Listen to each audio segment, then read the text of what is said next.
Tara, c'est une goélette, hein, qui fait 36 mètres de long, qui est armée au commerce. On a l'école normale supérieure de, de la marine.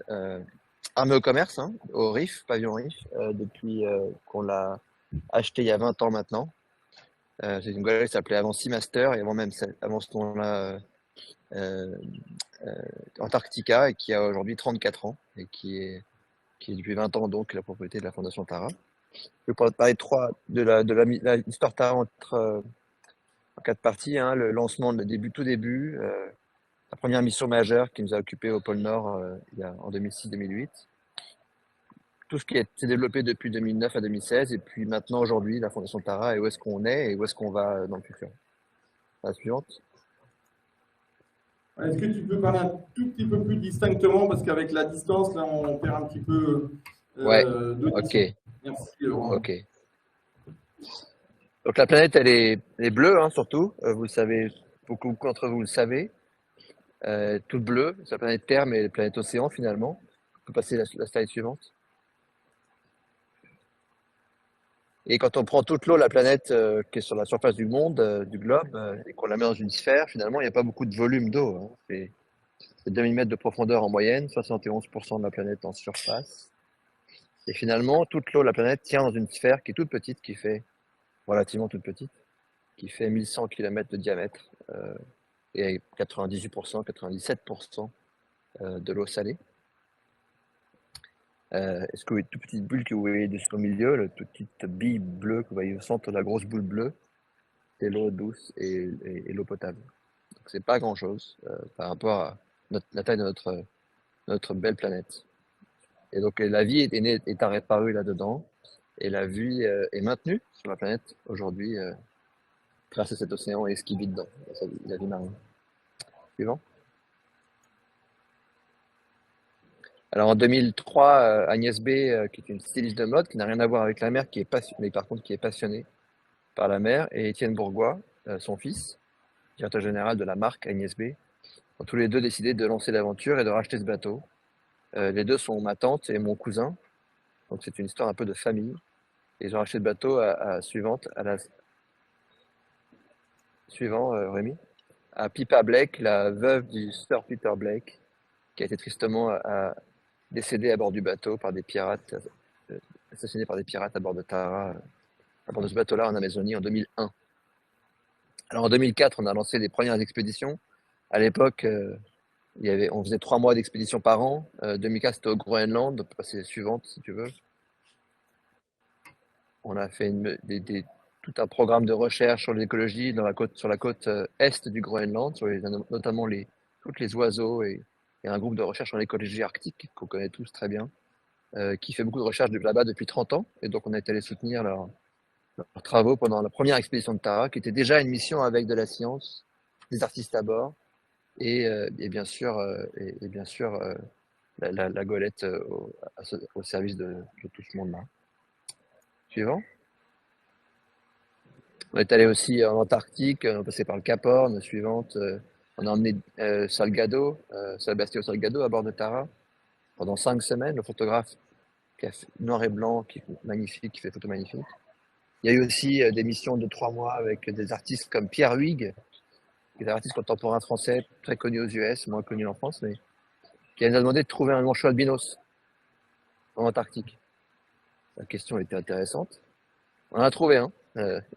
Et il a fait une œuvre autour de ce manchot albinos. On peut passer à la suivante.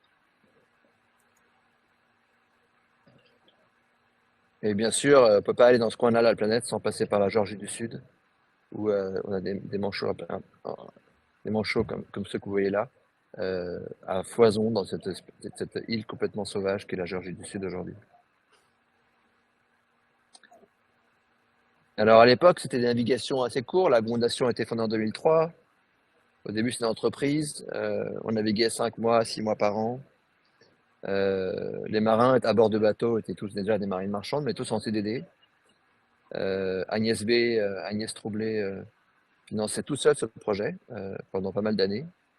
Il n'y avait pas de salariés du tout dans l'organisation. C'était vraiment un petit projet et pas encore de programme pédagogique. Après, suivante, on a commencé en 2006 à 2008. On a monté une mission incroyable, hein, une mission un peu.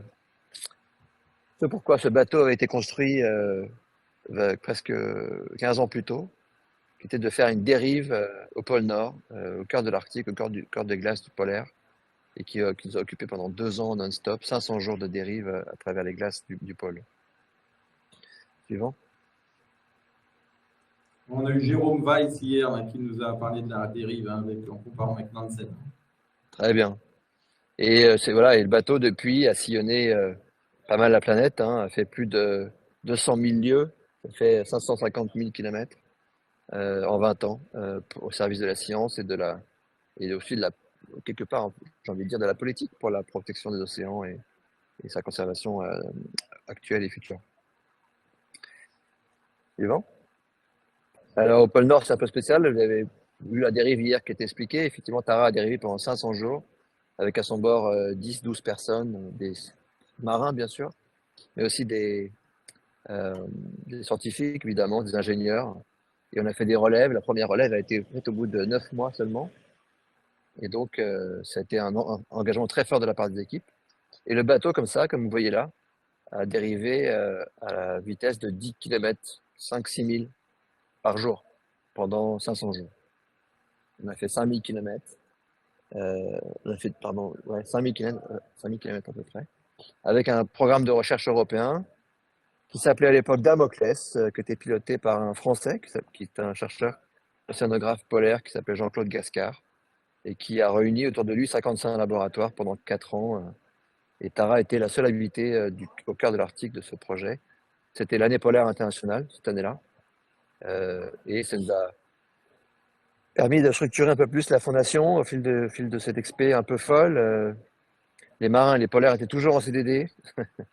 Le CNRS était impliqué à très haut niveau dès ce moment-là. En fait, c'était le début de notre rencontre avec le CNRS. Toujours Agnès qui finançait 100% de ce projet. Et puis, ça a aussi été le début de lancement du programme pédagogique avec l'éducation nationale, qui a été lancé par Brigitte Sabar, qui était bien connue des cercles polaires français. Et puis c'est la première fois qu'on a commencé à collaborer avec les Nations Unies, avec le programme pour l'environnement de l'ONU, à Nairobi notamment en 2006. La suivante. C'était aussi juste après ça les 20 ans de la Goélette qu'on a fêté tous ensemble, et même Jean-Louis qui était là ce jour-là, et Pipa, Blake aussi. C'était un moment sympa de partage en tout cas, et toujours intéressant de fêter l'anniversaire comme ça. Suivant. Et c'est un 20 ans qu'on a réuni tous les gens de ce projet, de ce bateau qui était là, architecte du bateau au début. Toute l'histoire de Tara de la Goélette était un peu réunie ce jour-là, c'est sympa. En 2009 à 2016, le projet s'est un peu structuré. On a commencé à, à pouvoir avoir plus de moyens, à être financé par d'autres bailleurs que Agnès. Et on a créé un fonds de dotation. Je peux passer à la suivante. Un fonds de dotation. Tu m'entends, Rémi? Oui, je t'entends. Qui est un fonds de dotation donc est une structure non lucrative qui a commencé à structurer des gros programmes de recherche avec le CNRS et un laboratoire qui est un gros laboratoire de recherche européen qui s'appelle le laboratoire de biologie moléculaire, l'ADN de l'environnement, laboratoire de biologie moléculaire européen. C'était le premier CDI de marin, 2009. C'était aussi l'arrivée d'une équipe à terre dans l'équipe Tara pour gérer tous ces projets de 10 personnes entre 2009 et 2016. C'est le premier poste de plaidoyer. On s'est intéressé à des enjeux de gouvernance mondiale à partir de 2012, à partir du sommet de la Terre Rio plus 20 à Rio. C'est aussi une période 2009-2016 où on a publié les premiers résultats d'une grande mission de recherche dont je vais parler juste après, dans la revue Science.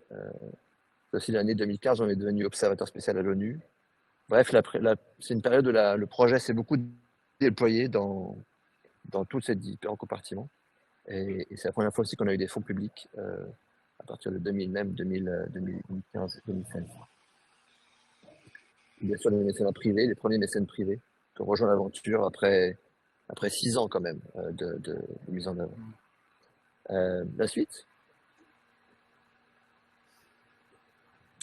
Et c'est à partir de ce moment-là aussi que les programmes se sont structurés de façon plus solide, hein. La biodiversité est au cœur des enjeux de cette fondation et de ce projet depuis maintenant, depuis le début, mais plus formellement depuis 2009. Et puis les deux impacts qui la stressent le plus, hein, deux impacts majeurs qui sont le changement climatique et la pollution en général, qu'elle soit plastique ou même aujourd'hui chimique, c'est un des sujets qu'on essaie de, de, de, de, de, de documenter, d'accompagner, de promouvoir en tout cas à la fois auprès des scientifiques et dans les recherches menées, mais aussi auprès des pouvoirs publics et des enjeux, notamment en plastique. En ce moment, à l'UNESCO, il y a une énorme négociation qui continue et sur laquelle on est très, très investi à la Fondation et les équipes. Suivant.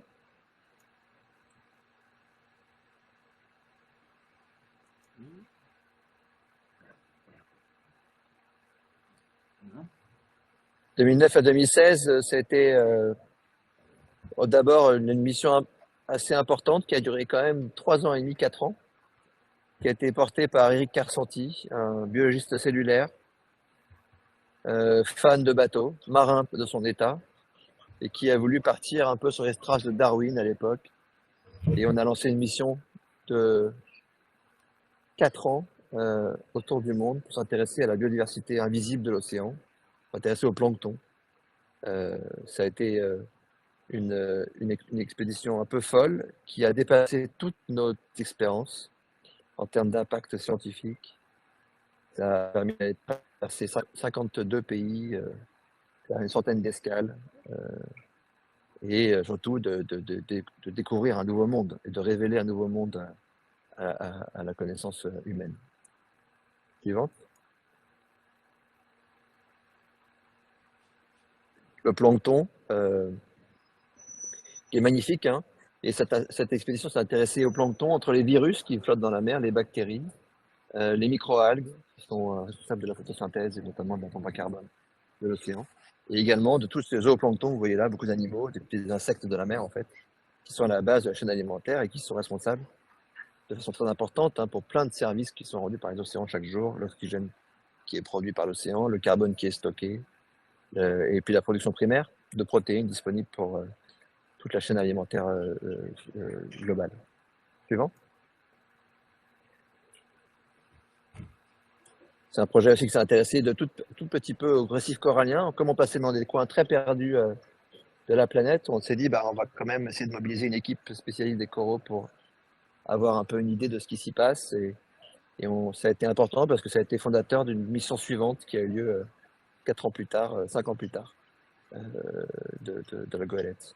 Continue, suivant. Et pourquoi c'est novateur et pourquoi on a découvert beaucoup de choses? Pas parce qu'on est des surhommes et des gens formidables, c'est aussi parce que la technologie a fait un bond en avant, comme on peut le voir de plus en plus aujourd'hui, une rupture technologique.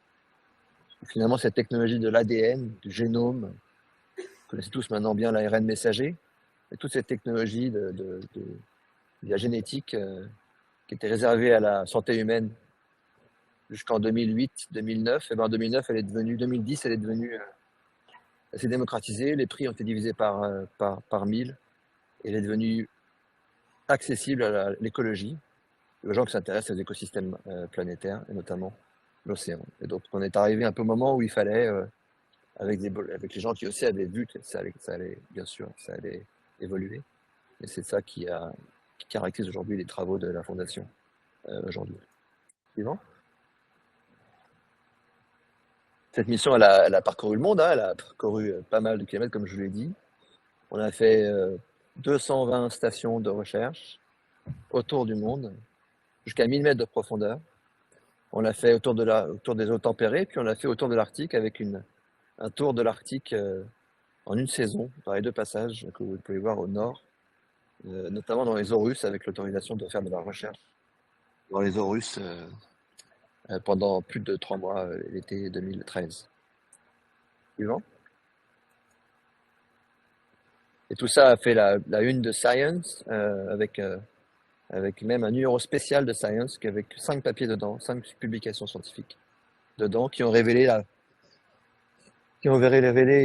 140 millions de nouvelles bactéries, de nouveaux gènes bactériens, pardon, vous et moi, on est fait de 20 000 gènes. Et là, on a découvert 140 millions de nouveaux gènes. On ne sait pas pourquoi ils sont là. On ne sait pas pourquoi encore à quoi ils servent, mais c'est important de prendre conscience de l'immensité et de l'entièreté finalement de cette biodiversité.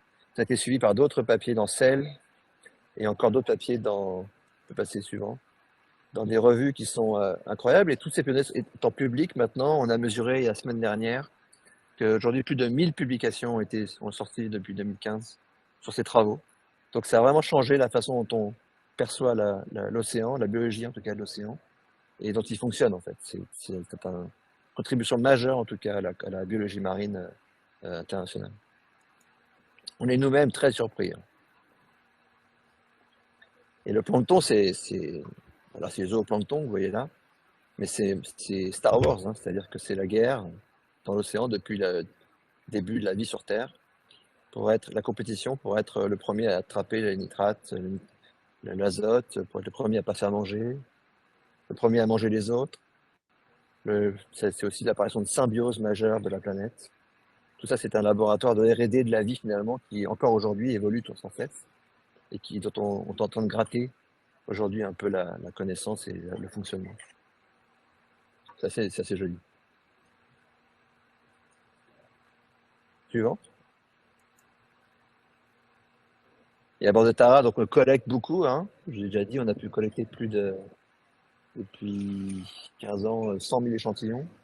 Et aussi, on mesure beaucoup de choses. C'est une véritable capteur ambulant, ce bateau, laboratoire flottant, et qui capture énormément de paramètres de la mer H24. Aujourd'hui, le bateau est au Danemark, sur une mission consacrée aux littoraux français, littoraux européens, et à la pollution chimique qui vient des bassins versants. Donc c'est un sujet majeur de santé publique hein, qu'on est en train d'adresser. Mais c'est pour vous dire à quel point le bateau est occupé et il navigue 300 jours par an à peu près depuis 15 ans. Allez, Jérémy, suivant. Je vous en ai parlé déjà, mais on s'est rapproché de l'ONU à travers Ban Ki-moon, qui en 2012 nous a fait l'honneur de nous recevoir à New York lors d'une escale de Tara, et qui est venu le lendemain à bord du bateau pendant 2 heures à discuter avec les chercheurs en one-to-one, et qui est revenu en 2015 lors de la COP21 à bord. C'était aussi en 2014 le début c'était aussi une émission consacrée 100% au plastique en Méditerranée. Microplastique notamment, qui a révélé la présence de microplastiques dans toute la Méditerranée, de Beyrouth jusqu'à Gibraltar, et de Alger à Marseille, bien sûr. Notamment à l'échelle de la Méditerranée, ça n'avait encore pas été fait, et donc les résultats sortent encore aujourd'hui, 2014, mais en 2023. C'est assez dingue de voir à quel point la science prend du temps et aussi sert longtemps, en fait, aux chercheurs différents, divers et variés. Suivant. Voilà. Et en 2016, on a transformé cette fondation ce fonds de dotation en fondation reconnue d'utilité publique, qui est l'outil le plus abouti en France sur tout ce qui est non lucratif et l'enjeu de bien commun en fait que ces projets portent. La fondation donc est propriétaire du bateau et il a été donné par les fondateurs à la fondation à ce moment-là. Depuis ce jour-là, tous les marins sont quasiment en CDI. Il y a quasiment 2 équipages hein, qui se tournent à bord du bateau. Donc il y a 2 fois 6 ou 5, entre 10 et 12 marins qui officient à bord de Tara, qui se relayent tous les 3, entre 2 et 4 mois, suivant les expéditions. À bord de Tara, à terre, on était de 10 à 20 personnes. Donc aujourd'hui, on est 35 salariés total sur la fondation. C'est aussi à cette époque-là qu'on a déployé le programme pédagogique à l'échelle des 34 académies. Le budget a doublé en cette période-là. Et puis, on est carrément rentré dans une fédération de recherche CNRS, en général réservée qu'au laboratoire, mais qui est pour la première fois impliqué une structure non lucrative comme Tara. Tous les chercheurs qui sont impliqués avec Tara dans les divers projets depuis 2009 ont été réunis au sein d'une fédération de tous les laboratoires français. Et puis, on a commencé à réfléchir à la suite, à la construction d'un nouveau bateau pour retourner au pôle Nord. Ça s'appelle la Tara Polar Station et le nom de code c'est TPS, dont je parlerai après. Et puis 2016, et ça, je l'ai mis aujourd'hui parce que c'est un jour symbolique aujourd'hui cette mission, on a passé en 2016 à 2018 3 ans dans le Pacifique pour aller échantillonner les récifs coralliens de 33 îles perdues du Pacifique, avec le CNRS, avec plein de laboratoires, le CEA. On a fait 4000 plongées, encore une fois 60 000 échantillons. Et, on s'est intéressé à cette santé des récifs coralliens face au changement global, pollution directe, locale, mais aussi changement climatique. Suivante. Et je vous en parle aujourd'hui parce qu'on a publié hier, pour la première fois, les 5 ans après le retour, 8 publications dans Nature qui ont révélé qui ont doublé la connaissance humaine sur les bactéries de la planète. On a doublé quasiment le nombre de microbes connus, identifiés sur la planète. Donc c'est assez dingue hein, que quelques récifs du Pacifique étaient passés complètement sous nos radars. Et le fait d'aller voir ce qui vit dedans, d'aller échantillonner ces bactéries, ces virus, on détermine de quasiment doubler l'enjeu de la connaissance de ces microbes, si important pour les processus physiologiques et bien sûr, c'est les processus planétaires, les bactéries sont indispensables à la vie sur Terre. Donc c'est un jour un peu important aujourd'hui. C'est un jour qui a marqué, qui nous a beaucoup occupé cette semaine, ces derniers jours, ces derniers temps. Voilà, je continue l'histoire de Tara et 2019, à force d'aller en mer et de collecter du plastique dans le monde entier, de l'Arctique à l'Antarctique, dans l'océan Indien, dans le Pacifique, partout, du microplastique, on s'est dit, mais on peut rien faire, nous, marins en mer, on est vraiment, c'est pas là que ça se passe, c'est de comprendre d'où ça vient et d'arrêter le robinet. Donc on a consacré une mission entière de 1 an à échantillonner 9 des plus grands fleuves européens, l'embouchure en tout cas, jusqu'à ce qu'on puisse remonter avec les mâts de Tara qui font 27 mètres. Et on est allé échantillonner toute cette pollution-là. Les publications sont en cours de rédaction. Elle sortira, je pense, en fin d'année cette année, pour voir un peu dans quelle est la typologie de ces plastiques qui sortent de notre territoire, de nos continents européens. Quelle est la densité, quelle est la typologie, si c'est des polyéthylènes, du polyuréthane, comment ça se passe en fait, objectiver davantage tout ça. Et ça a été accompagné d'un plaidoyer très important sur les enjeux de l'économie circulaire, de loi économie circulaire, et qui aussi ont tracé les expéditions suivantes sur lesquelles Tara est aujourd'hui engagée autour de l'Europe au moment où je vous parle. Puis ça a aussi engagé tout le plaidoyer qu'on a mené sur les enjeux de l'ONU sur le traité plastique international qui est négocié aujourd'hui et demain encore à l'UNESCO. À l'époque, c'est intéressant, c'est qu'une grosse partie de ces plastiques trouvés dans la mer, dans les fleuves, avaient sur leur surface accumulé énormément de produits chimiques. Des phtalates, des métaux lourds, bien sûr, mais aussi des pesticides, des DDT, c'est un pesticide, des médicaments, enfin bref. On s'est rendu compte à quel point, le plastique était une vraie éponge à autres molécules chimiques, et deux, qu'il y avait un flux de pollution chimique hallucinant de nos fleuves. Et c'est ce qui a aussi déterminé la mise en place de cette mission actuelle qui s'appelle Tara Europa, dont je vous parlerai juste après, 4 ans plus tard.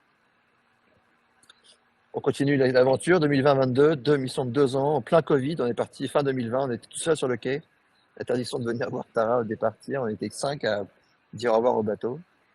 Ça change que d'habitude il y a plutôt 5000 personnes. Et on s'intéresser à cette biodiversité marine qu'on avait déjà un peu étudiée, comme vous l'avez compris, mais à l'échelle de l'Atlantique Sud, et d'essayer de comprendre le plastique est un problème, on le voit partout, mais quel est son impact vraiment sur cette biodiversité? Qu'est-ce qu'il fait, quoi? Est-ce que c'est vraiment nocif? Et si c'est nocif, qu'est-ce que ça veut dire? Donc essayer de comprendre davantage plus loin, d'aller plus loin dans cette compréhension. Suivante. Et on a comme ça fait, j'ai mis quelques exemples ici, comment ces planctons, ces écosystèmes s'adaptent aux gradients d'une côte, comme le Chili, où elle est très douce près des côtes et très salée à l'extérieur.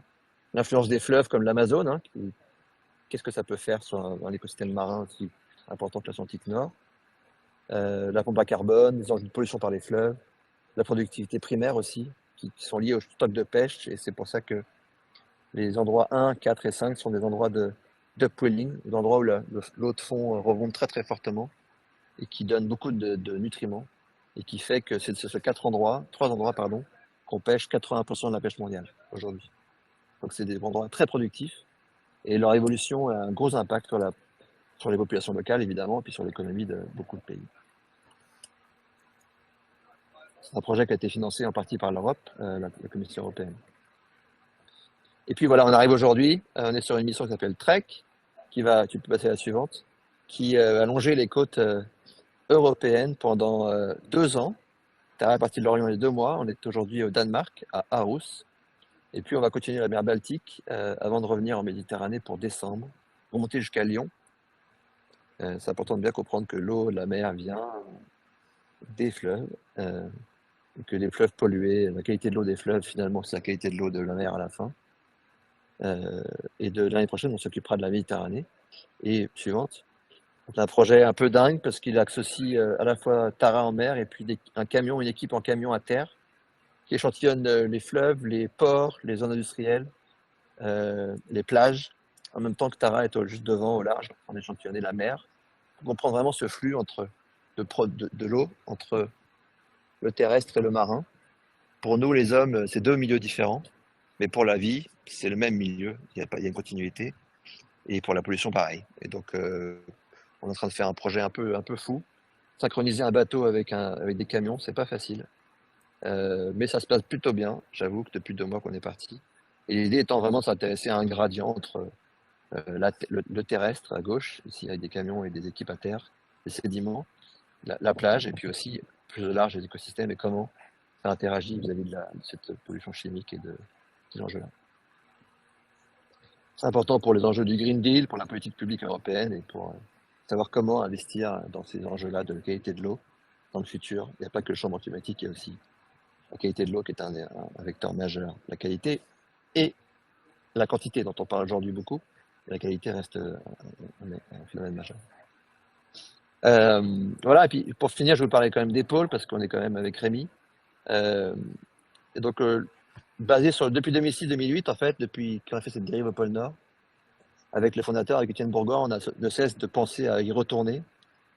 On était, comme tous les gens qui vont dans les pôles, on est souvent piqué par les pôles, hein, et on a envie d'y revenir.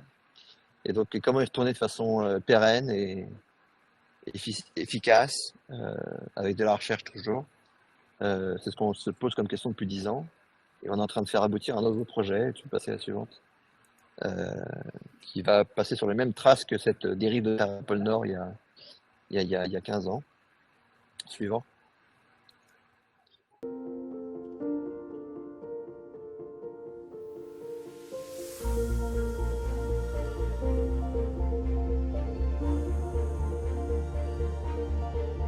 Premiumbeat.com.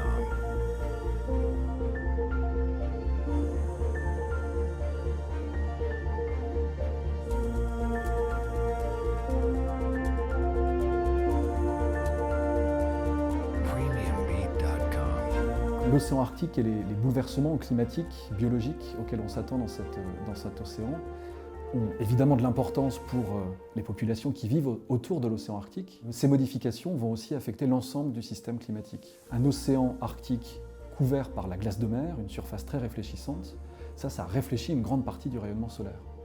Si cette glace fond, ce qu'on attend dans les scénarios où les émissions continuent à augmenter, une plus grande partie du rayonnement solaire va être absorbée par l'océan Arctique et va contribuer à réchauffer non seulement l'océan Arctique, mais l'ensemble de la planète.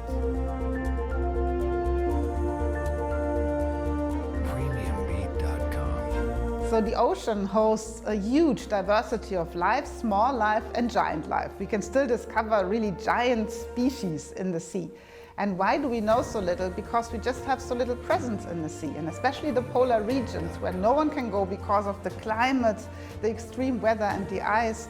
We have to discover potentially 90% of what lives there. It is simply unknown, and that is our challenge.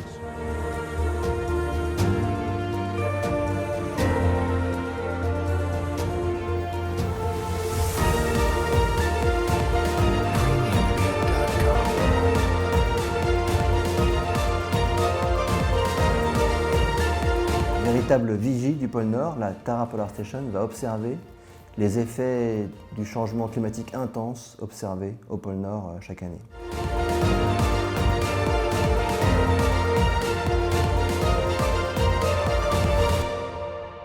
Premiumbeat.com.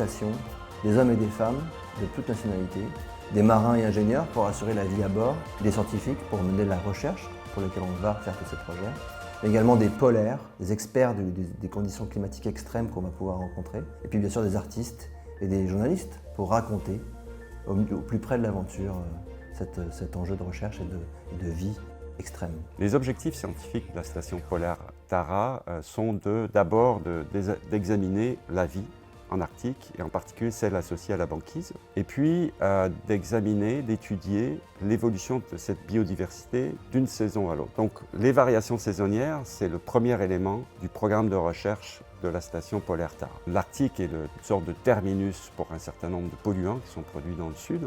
Ce sont ces éléments de notre environnement qui sont particulièrement sensibles et donc qui nous montrent en premier les signes, les impacts du changement climatique.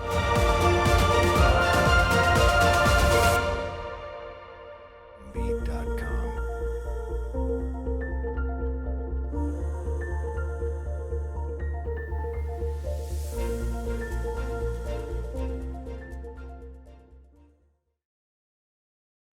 Merci à toi. En suivant encore un peu, je crois qu'il y a encore des slides. Oui, je vous parle un peu de ce bateau. C'est un bateau qui fait 500 UMS, 499, qui est 26 mètres de long, qui fait 3 fois le volume de la golette Tara, et qui va être un bateau à moteur autopropulsé, pavillon français au Rif, bien sûr, avec un équipage et des marins à bord, avec 4 ponts et notamment une moon pool au centre du bateau pour pouvoir faire de la recherche dans des conditions polaires face à une température potable. Et elle accueillera 12 personnes en hiver, un peu comme la station Concordia en Antarctique, c'est le même nombre de personnes l'hiver, et 18 personnes l'été. Et elle va dériver comme ça. L'idée, c'est de faire des programmes. C'est un observatoire et un laboratoire qui va mener des dérives au pôle Nord, une dizaine de dérives entre maintenant et 2045. Et 2045, c'est un peu la période où laquelle le GIEC, et notamment les équipes avec Laurent Bopp, que vous avez vu dans l'interview, a prédit que la banquise fondrait chaque été et regèlerait chaque été, chaque hiver. Et donc, c'est un moment de la période de transition maintenant, les 20 ans qui viennent, au moment où on va changer de régime. C'est-à-dire que la glace, la vieille glace qui résiste aux étés, va finalement plus exister. Donc c'est une vraie transformation totale de l'Arctique. Tu connais très bien, Rémi, les ours polaires. Tu sais très bien à quel point tout ça va changer beaucoup de choses pour cette espèce, notamment au pôle Nord et bien d'autres. Je crois qu'il y a encore quelques slides derrière. Voilà un peu ce qui est prédit par le GIEC pour 2045. La glace d'été sera que cette peau de chagrin au nord de l'île Esmer et du Groenland. Mais l'hiver, tout va regeler, bien sûr. Ce projet, il est financé par l'État. L'État, c'est partie de la stratégie française pour les pôles, qui a été publiée en 2022. Et l'État le finance ce projet, M. Poston aussi. La Fondation Albert II, bien sûr, et BNP Paribas sont les gros partenaires de ce projet, et on en cherche encore, bien sûr. Et puis pour les partenaires scientifiques que vous voyez là, qui sont aussi au cœur du programme depuis 3 ans déjà. Suivant. Et qu'est-ce qui va se passer à droite pour la station polaire? Elle est en construction à Cherbourg. La première tôle sera soudée au mois de septembre. Et la mise à l'eau sera prévue pour août 2024. 1 an de construction.